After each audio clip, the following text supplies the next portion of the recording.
묵지를 또 헌금하신 손길이 있어서 함께 기도하도록 하겠습니다.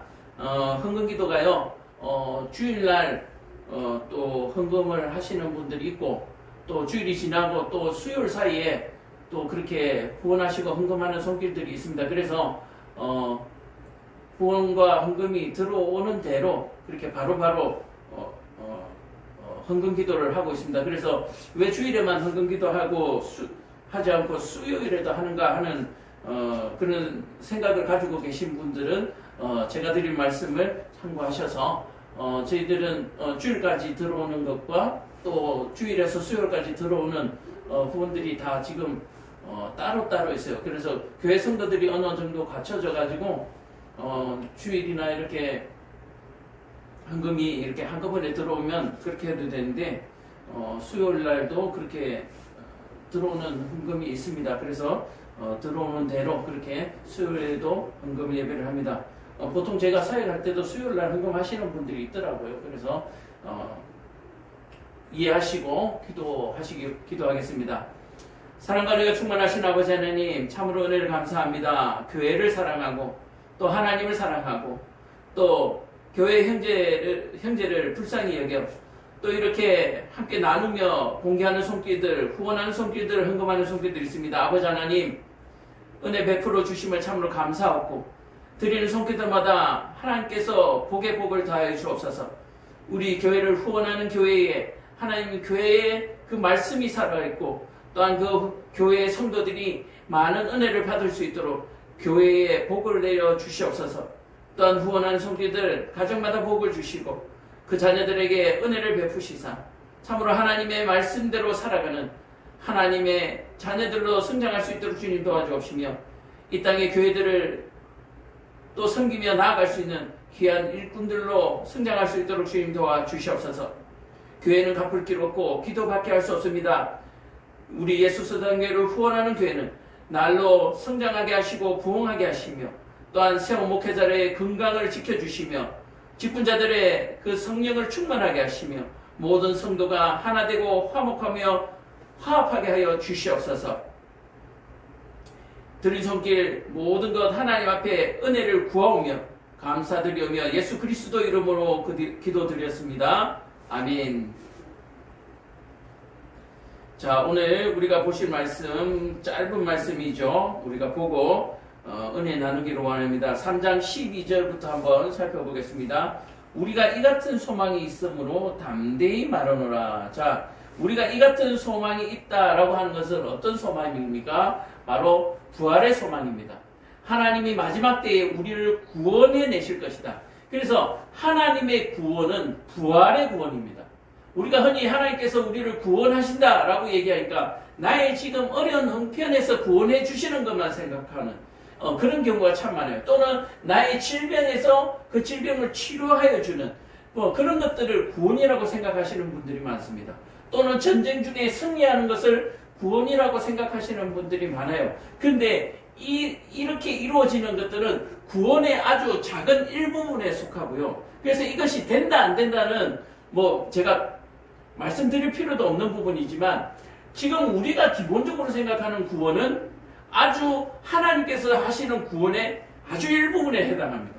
정말 뭔지만도 못한 아주 작은 일부분에 속하고 오늘 12절에 말하는 바로 이것이 우리가 기다리고 소망하는 바로 그것인데 바로 부활의 구원입니다. 그래서 예수의 부활을 우리가 눈으로 보았기 때문에 하나님이 우리도 예수와 같이 부활하여 주실 것을 목격했고 그렇게 되면서 믿고요. 그것이 우리의 소망이 되는 것. 그래서 예수님께서 우리에게 약속하신 바로 성령의 이끌림을 받아서 우리도 구원을 다 받게 될 것이다. 하나님의 자녀들, 하나님의 백성들은 한 영혼도 버림받지 않냐고 다 구원받을 것이다. 다 부활할 것이다. 생명의 부활을 할 것이다. 사망의 부활이 아니라 생명의 부활을 할 것이다. 그래서 우리가 뭘 하게 된다고요? 담대히 말하게 되는 거예요. 그래서 우리가 담대히 예수를 전하게 되고 정말 위험한 지역에까지 가서도 복음을 전하는 그런 일을 하게 되는 것. 왜요? 우리만 구원받는 것이 아니라 참으로 어려운 형편, 위험한 형편에 있는 그 사람들도 그 위험한 형편 때문에, 어려운 형편 때문에 예수의 복음을 알지 못하고 만약에 죽어간다면 그들은 사망의 부활밖에 그들을 기다리고 있는 것이 없습니다. 그러나 그런 형편에 있더라도 우리와 같은 사람이 복음을 가서 전할 때에 그들에게 어떤 일이 발생합니까? 똑같이 구원이 임하게 된다. 그래서 그들이 담대하게 삶을 살아갈 수 있게 된다. 불의에 무릎 꿇지 않아도 된다. 라고 얘기를 하는 거예요. 우리는 가끔 그렇습니다. 사람으로서 연약하기 때문에 목구멍이 포도청이라 어쩔 수 없이 우리는 타협하고 또 하나님의 율법을 어길 수밖에 없다라고 얘기하는데 그것은요. 하나님의 부활을 정확하게 모르기 때문에 그렇습니다. 아니면 오히려 하나님의 부활을 악용하는 것이죠. 마지막에 부활만 하면 된다는 거예요. 지금은 어떻게 살든지 간에 나중에 부활만 할 수 있으면 된다. 그런데요, 지금 잘 못 살면요, 나중에 부활하기가 힘들어요. 우리가 잘 아시는 것과 마찬가지로 가룟 유다가요, 어떻게 살든지 부활하면 되죠. 용서하고, 염소구하고, 회개하고, 부활, 생명의 부활하면 되죠.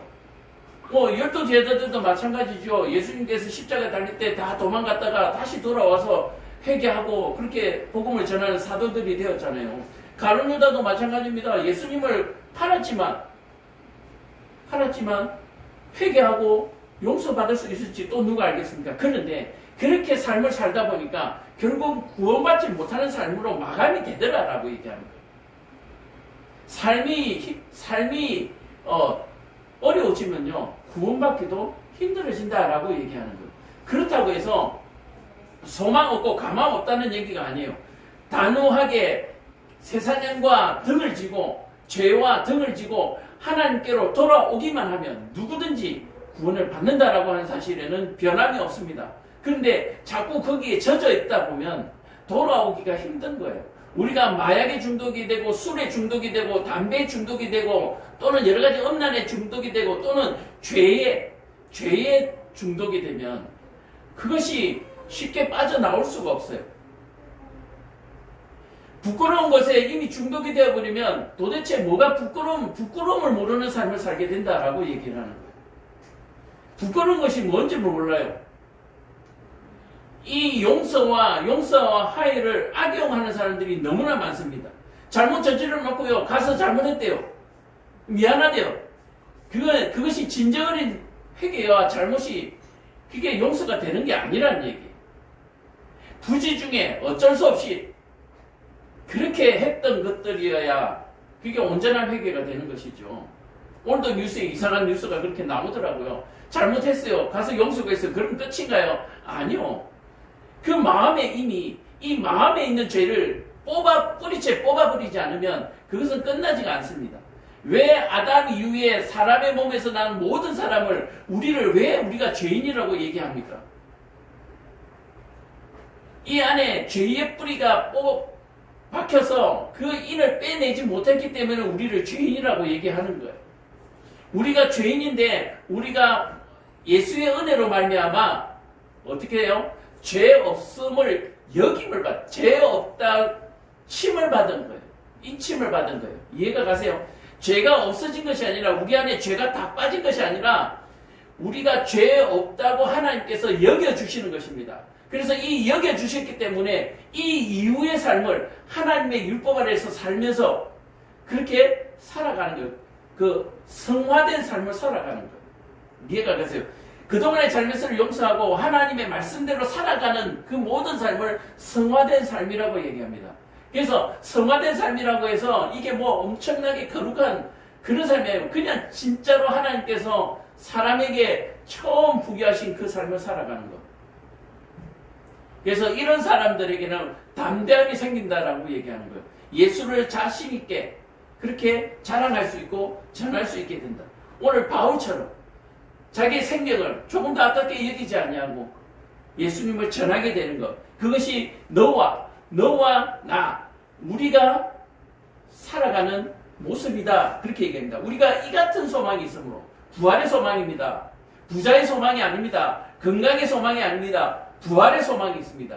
그 부활의 소망을 가진 사람만이 담대하게 살아갈 수 있습니다. 불의 앞에 당당하게 맞설 수가 있습니다. 자, 우리는 담대한 소망을 가진 사람이 말하는데 우리는 모세가 이스라엘 자손들에게 장차 없어질 것을 결국을 주목하지 못하게 하려고. 자, 장차 없어질 것을 주목하지 못하게 한다. 뭡니까? 자신이요. 모세 자신. 모세 자신을 의지하지 못하게 하려고, 주목하지 못하게 하려고 뭐요? 수건을 얼굴에 가렸다라고 얘기해요. 모세가 시내산에서 하나님의 율법을 받아서 두 돌판을 받아서 내려오는데 그 모습이 얼마나 거룩한 모습이었는지 사람들이 쳐다보기에 감히 쳐다볼 수 없을 정도로 빛이 났다는 거예요. 근데 모세가 내려오다 보니까 사람들이 갑자기 하나님을 바라보는 것이 아니라 모세 자신을 바라보는 그 모습을 보고 수건으로 자신의 얼굴을 가리고 자신을 주목하지 못하겠다, 바라보지 못하겠다라고 얘기합니다. 이것이 세상의 말로, 세상의 아주 작은 부분의 어떤 말로 비유를 하자면 오른손이 하는 일을 왼손이 모르게 하는, 바로 그것을 얘기하는 거예요. 모세가 거룩한 것이 아니라 하나님이 거룩하신 것이죠. 그래서 자신은 이제 잠시 후면 인간의 수명이 닿으면 죽잖아요. 없어질 것에 주목하지 말고 뭐요? 영원한 하나님께 주목하도록. 자, 모세에 주목하다 보면 어떤 일이 발생하겠습니까? 모세를 쳐다보고 또 모세가 만약에 나중에 사망하게 되면 모세를 바라보던 모든 사람들이 뭐하게 됩니까? 절망하게 되고 낙심하게 되고 각자 자기 생각대로 흩어지게 되어 있다라고 얘기해요. 그래서 모세는 돌판을 받아내려면서 이 사람들의 눈빛을 보고 깜짝 놀라서 얼굴에 그 수건을 가렸다라고 얘기하고 있습니다. 그 얼굴에 쓴 것 같이 아니하노라. 그런데요, 우리는 아니하노라. 뭐요? 모세는 그 얼굴을 가렸어요. 그런데 우리는 그렇게 하지 않는다. 왜요? 이미 영원하신 분을 우리 앞에 두었기 때문에 그렇습니다. 모세는 사라질 영광이었습니다. 모세는 사라질 영광이었어요. 그러나 예수 그리스도는 영원한 영광이기 때문에 우리를 바라보는 것이 아니라 예수를 바라보고 예수의 영광을 바라보고 가는 것이기 때문에 우리는 모세와 같이 얼굴을 가릴 필요가 없다라고 얘기합니다. 그러나 그들의 마음이 완고하여 오늘까지도 구약을 읽을 때 그 수건이 벗겨지지 아니하고 있으니 그 수건은 그리스도 안에서 없어질 것이라. 자, 뭐냐면 이게 율법을 얘기하는 거예요. 그들의 마음이 완고해서 여전히 예수를 배제하고 예수를 배격하고 뭐만 믿는다고요? 모세가 산에서 내려온 율법, 돌판만 의지하고 지금 살아가고 있다라고 얘기하는 거예요. 자, 보세요. 모세가 자기를 의지하지 못하도록 하기 위해서 얼굴을 가렸단 말이에요. 그렇다면 지금 그 모세의 율법을 바라보고 있는 사람은 모세가 얼굴을 가린 이유를 왜 모르냐? 답답하다라는 얘기예요.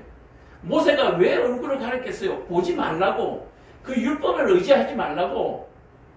하나님을 의지하라고 얼굴을 가린 거란 말이에요. 그렇다면 예수 그리스도, 하나님이 보내신 예수 그리스도가 이 땅에 왔어요. 왔으니까 이제는 우리는 뭘 보면 됩니까? 율법이 아니라 예수 그리스도를 보고 따라가야 된다라고 얘기하는 거예요.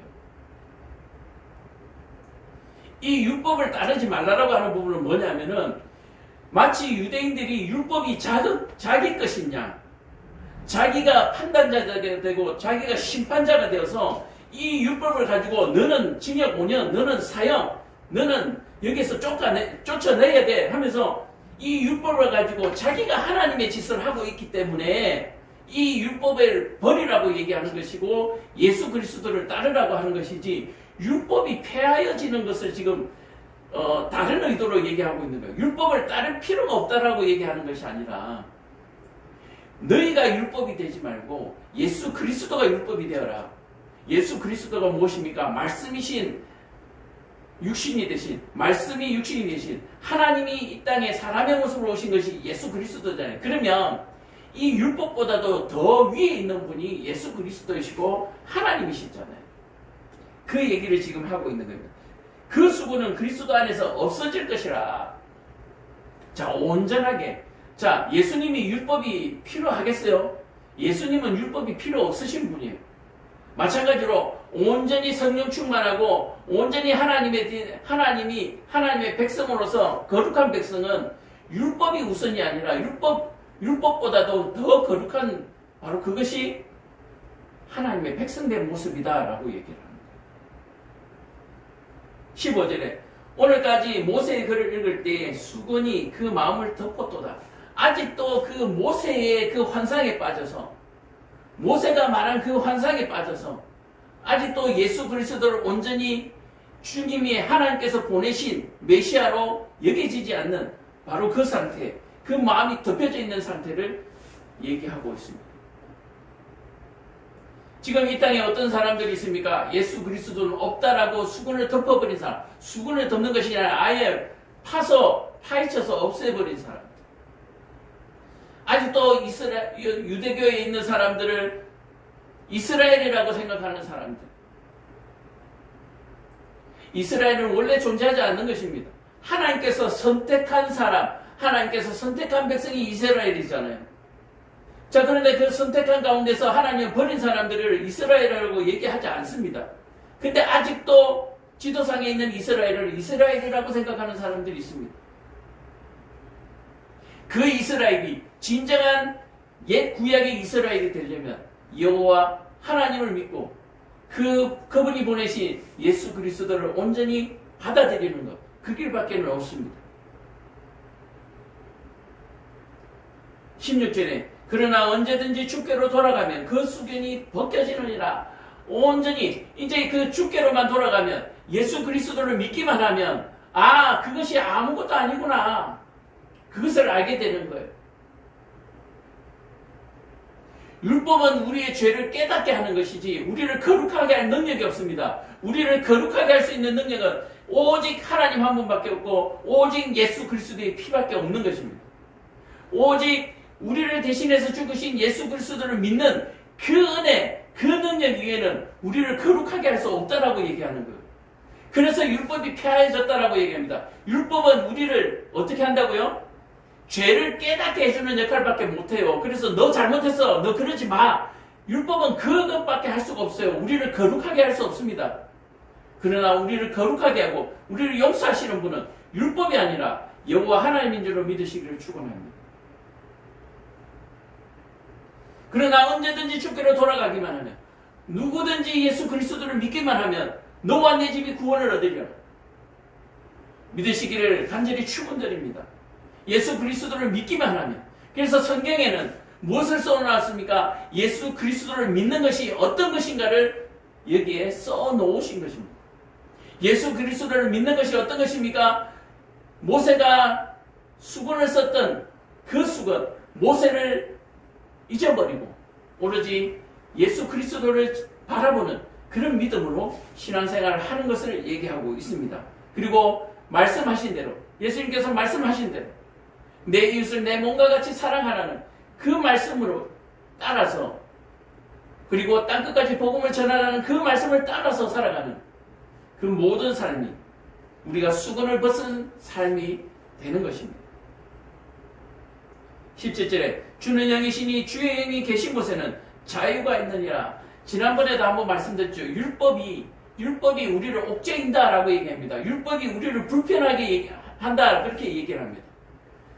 이런 비유는 어떻습니까? 지금 그 도로에 타고 다니는 전동 모터, 안전자구를 치고 모자를 쓰고 그렇게 타는 것이 불편하다고 얘기합니다. 그리고 그런 것들을 비치하지 않고 그냥 아무렇게나 타고 다닙니다. 그것이 자유해 보인다는 얘기죠. 그렇지는 않죠. 그것이 자유한 것이 아니라 언제나 불안한 요소를 가지고 있는 거죠. 언제나 불안 속에서 사는 것입니다. 그러나 안전장구를 정확하게 차고 그 다음에 안전규칙을 지켜서 운행하게 되면 안전히 우리를 보호하고 있기 때문에 뭐합니까? 자유한 거죠. 자유. 그것이 자유죠. 안전장구가 우리를 불편하게 하는 것이 아니라 우리를 안심하게 하고 우리를 편안하게 하고 우리를 자유하게 하는 바로 그것. 하나님이 우리에게 주신 율법 또한 바로 그것입니다. 하나님이 우리를 율법으로 온전히 가두어 놓은 바로 이 상태가 우리에게 가장 행복한 상태이고 우리에게 가장 안전한 상태인 것을 여러분들 믿으시기를 간절히 축원합니다. 완전 자유한 것과 완전 안전한 것, 그것을 혼돈하지 마시기를 바랍니다. 완전 자유한 것, 그러나 그 완전 자유한 것을 정말 올바른 지혜를 깨닫게 되면 그 자유가 한 것이 아니라 정말 위험천만한 것이죠. 가슴을 쓸어내리는 위험천만한 일이라는 얘기죠. 저는 살면서 그런 일을 너무나 많이 당했습니다. 나중에 지나고 보니까 가슴을 쓸어내릴 정도로 엄청난 위험한 사건들이 많았습니다. 그런데 그때를 안전하다라고 얘기한다는 것은 우스운 얘기죠. 근데 지나고 나니까 그때는 안전한 상태가 아니라 가슴을 썰어내릴 정도로 위험한 상태에 저는 있었습니다. 그러나 지금은 안전한 상태에 저는 있습니다. 예수 그리스도를 믿는 사람들, 하나님 안으로 들어오는 사람들은 바로 그것을 깨닫게 되고, 그것을 깨닫게 되면 그 안에서 누리게 되고 그 안에서 감사하게 되는 줄로 깨달으시기를 간절히 축원드립니다. 뭐 이런 모호한 얘기도 있죠. 부모님 설화에 있을 때 자녀들이 가장 안전하죠. 맹수인 사자를 한번 생각해 보십시오. 맹수인 사자, 어미 사자, 아버지 사자에게 둘러싸여 있는 아기 사자들은 너무너무 안전합니다. 그리고 아주 자기가 맹수인 양 의기양양 살아갈 수가 있습니다. 그러나 어미 사자가 없는 어린 사자는 그 어떤 약한 동물보다도 약할 수밖에 없습니다. 심지어 하이에나나 또는 작은 맹수들에게도 속절없이, 또는 맹금류나 독수리에게도 속절없이 잡아먹혀버릴 수밖에 없는 바로 그런 것이 아기사자의 모습이죠. 저와 여러분들의 삶도 마찬가지입니다.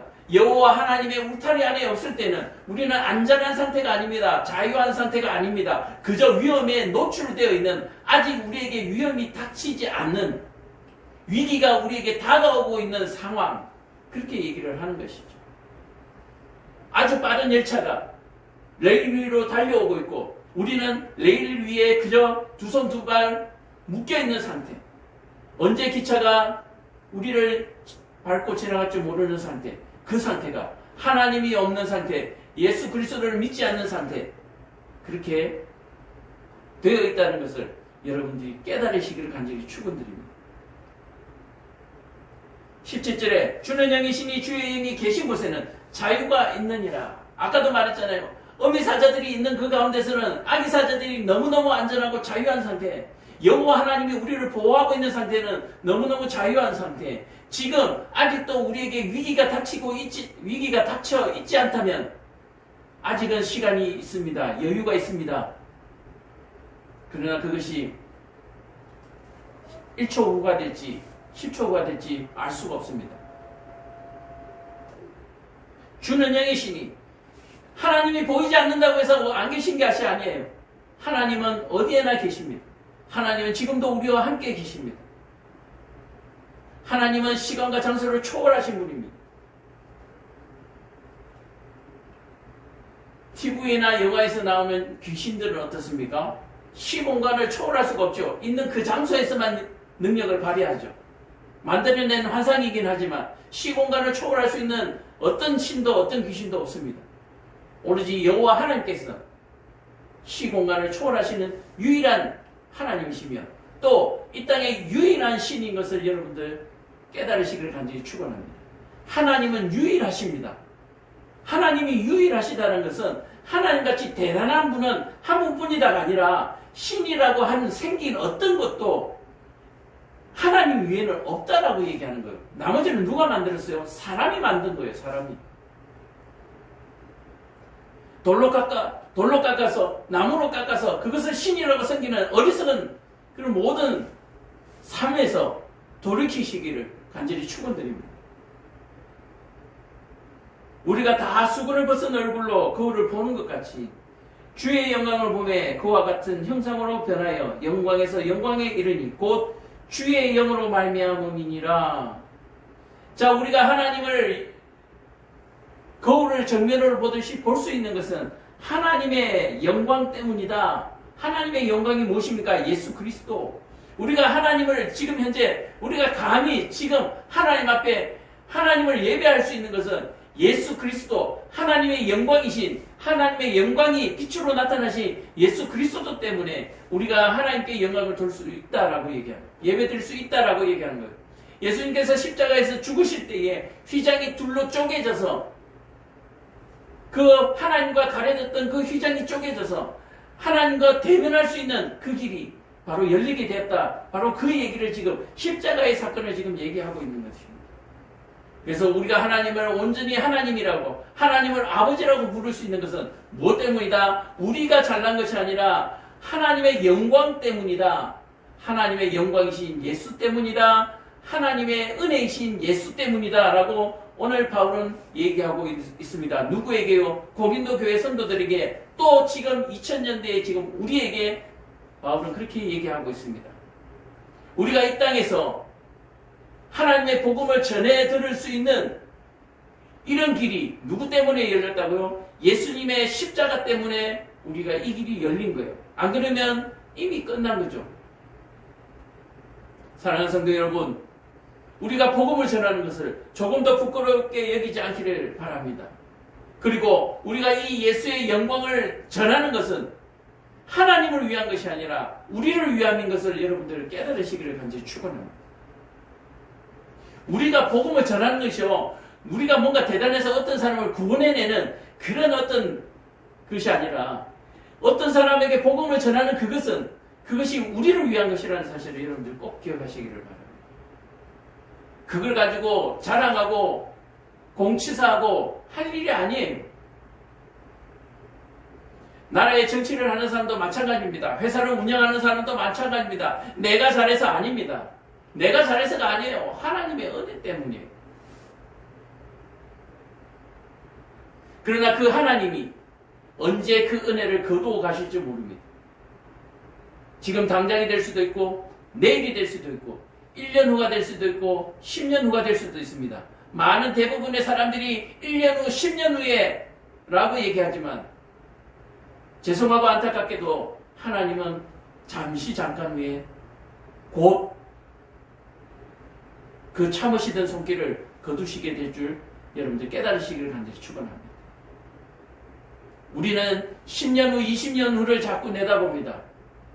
10년 후, 20년 후는 우리의 것이 아니에요. 하나님의 것이죠. 시간은 하나님의 것입니다.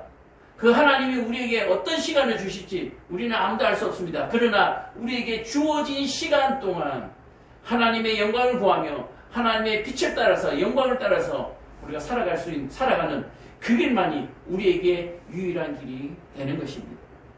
오늘 말씀을 통해서 하나님께 어떻게 하는 것이 우리가 영광 돌리는 것인가, 또 우리가 이 땅에 살아가면서 그리스도인으로서 어떤 소망을 가지고 살아가야 하는가, 여러분들 생각하시길 바랍니다. 우리의 소망은 부활입니다. 우리의 소망은 부활입니다. 그리고 그 부활의 삶을 사는 것은 하나님께 영광 돌리는 것이 아니라 우리가 하나님의 영광을 보는 것인 것을 여러분들 깨달으시고 하나님의 말씀에 귀 기울이고 하나님 주신 성경의 말씀을 깊이 묵상하시는 그런 삶을 통해서 말씀이 우리 삶 속에 녹아나시기를 간절히 부탁드립니다. 녹여내시기를 간절히 부탁드립니다. 기도하겠습니다. 사랑과 은혜가 충만하신 아버지 하나님, 우리에게 담대한 믿음을 주시고 우리에게 담대한 지혜를 주셔서 참으로 말해야 할 것들을 말하게 하시고 참으로 살아야 할 삶을 살아갈 수 있도록 주님 도와주시옵소서. 우리에게 부활의 소망을 주셨사오니 예수 그리스도의 빛을 우리에게 밝히 비치사 우리가 그 빛 가운데로 걸어갈 수 있도록 하나님 성령으로 우리를 인도하여 주시옵소서. 예수 그리스도의 이름으로 기도드렸습니다. 아멘. 찬송가 214장 부르신 이후에 주기도문으로 예배를 마칩니다.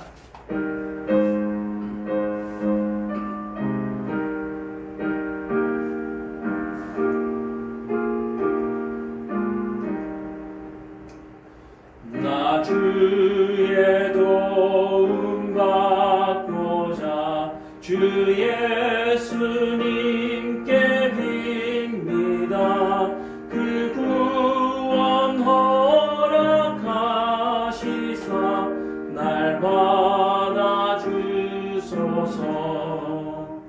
내 모습 이대로 주 받아주소서. 날 위해 돌아가신 주 날 받아주소서. 죄에 빠져 영주는 날 위해 피 흘렸으니 주 형상대로 빚으사 날 받아 주소서.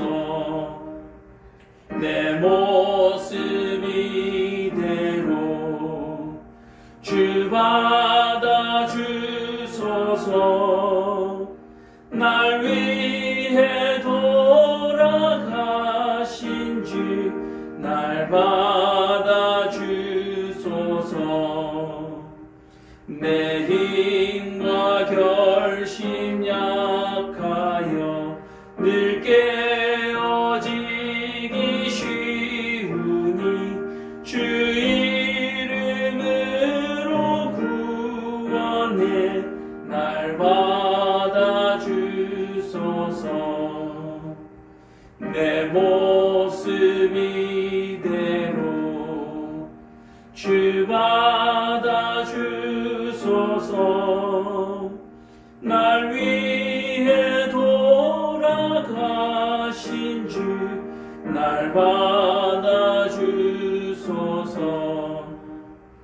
내 주님 서신 발 앞에 나 꿇어 엎드렸으니 그 형상 역사 이루게 날 받아 주소서. 내 모습 이대로 주 받아 주소서. 날 위해 돌아가신 주 날 받아 주소서. 아멘. 하늘에 계신 우리 아버지여, 이름이 거룩히 여김을 받으시오며 나라의 임하옵시며 뜻이 하늘에서 이룬 것 같이 땅에서도 이루어지이다. 오늘날 우리에게 일용할 양식을 주옵시며 우리가 우리에게 죄진 자를 사하여 준 것 같이 우리 죄를 사하여 주옵시고 우리를 시험에 들게 하지 마옵시고 다만 악에서 구하옵소서. 때에 나라와 권세와 영광이 아버지께 영원히 쌓옵나이다. 아멘. 감사합니다. 예배를 마쳤습니다. 남은 한 주간도 승리하시기를 축원드립니다. 샬롬.